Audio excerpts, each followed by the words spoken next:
primary, and there are some hot button issues that are motivating voters to get to the polls. Our own Jim DeFede recently sat down with Jessica Fernandez, chairwoman of the Miami Young Republicans, and Rich Dahle, president of the Broward Young Democrats, for their take on the governor's race and what issues young voters are most concerned about. Take a look. It's been a nasty race among the Democrats. Whoever the nominee is, do you think they can come together and heal after this? You know, I'm excited about the Democrats' possibilities in this election. We have a field of 3 or 4 candidates, I would say even, that have a good shot to win, and every one of them really has good plans in place to really move Florida forward in a better way. You know, ranging from education to the environment to guns issues and health care. You know, every one of the Democrats has a better plan than either Ron DeSantis or Adam Putnam. You think there's some pretty stark differences in the governor's race? I believe so. I 100% believe there are very, very stark differences between the Republicans and the Democrats, at least. You know, but as far as the Democratic side goes, I'm excited that we have anywhere from an African American to a woman to a Jewish man, and that's what Florida looks like, really. Instead of just, you know, who can kiss up to Donald Trump better. You got to love seeing all those negative ads on the Democratic side. Democrats tearing each other apart. What do you know? But to his point as well, there are stark differences between whoever the Democratic candidate is going to be and whoever the Republican candidate is going to be. Would you say that? I would say so, and I would say that the proof is in the pudding. During GOP leadership, the state of Florida has boomed. We have the highest possible credit rating. Jobs are up. The economy is booming in the state of Florida. So I think if people like, you know, how much more they're making, if people like their living conditions, they're going to want to vote for the party that's going to support those policies: low regulation, less taxes, and general helping to create jobs in the state. She's singing from the Republican hymnal. You know, it seems to me that you know, you could make that argument that things in Florida seem to be on the right track. So, you know, I'm glad they talk about jobs, but it's jobs, jobs, jobs. As Gwen Graham said, you know, you have to work 3 jobs to be able to afford to live anywhere in South Florida, just because they're all low-paying, low-wage jobs, and that's what Rick Scott's brought to this state: are low-paying, low-wage jobs. With people like Phil Levine, who have ideas to bring high-tech jobs to this state, where they're good-paying, and we can really see a future that is bright for Florida versus just having to continue to work so many jobs. I want to move on to some other stuff, but let's just put it with a thing. Who do you want to run against if you're the Democrat? Do you want to run against Ron DeSantis more than Adam Putnam?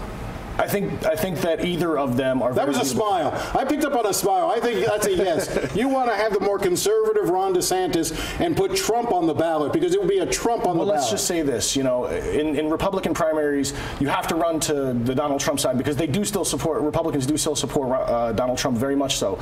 But in general elections, we're seeing across the country that independents and Democrats are tired of the embarrassment that is Donald Trump to this country, and we're seeing that we're winning in races that normally are safe Republican, or we're losing by a hair. Do you think the Republicans have a favorite on the Democratic side that they want to? The conventional wisdom is that Gwen Graham might be tougher to beat. You're the woman. She's a little bit more moderate. Comes from representing a different part of the state in the north. Is Gwen Graham the candidate you don't want to face, or is there anyone in particular that you prefer to face? I think Gwen Graham is definitely the more formidable candidate. I think she's proven herself to be a moderate. She won in a very conservative district. I do think in terms of going up as a challenger, I would not want to go up against Gwen Graham. However, I do think that, again, Donald Trump could turn out these coalitions of not Republican voters, the independents, the low propensity Democrats that haven't been activated before. He has proven to be able to rile up that base and get people to the polls. I asked you before we got started if there was a particular issue that you didn't think was being addressed or that was more important for you. You had talked about the environment. You had talked about an array of issues. Is there one thing that stands out in your mind in terms of an issue in this race for the governorship? I think that there's a couple of issues. I think we're going to have to figure out the environmental issues that we have. I mean, Floridians overwhelmingly voted for Amendment 1 a couple of years back, saying that they want these investments for the environment.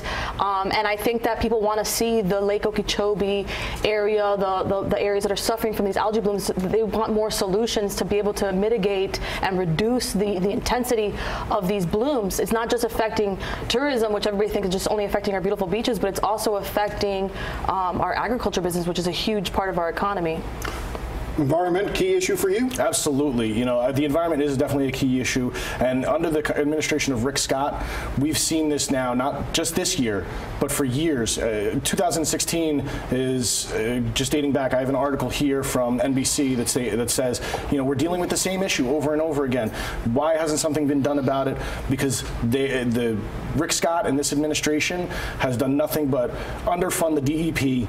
You know, he's banned the usage of words like climate change and sea level rise. So we're facing issues in the environment that we can't even talk about. You know, any one of our representatives, any one of our candidates for the Democratic side of the governor's race all talk about science and all are willing to say the words climate change and sea level rise. Not to mention in the Senate race, you know, Bill Nelson has done nothing but fight for the fight to restore the Everglades, as well as prevent offshore oil drilling throughout Florida.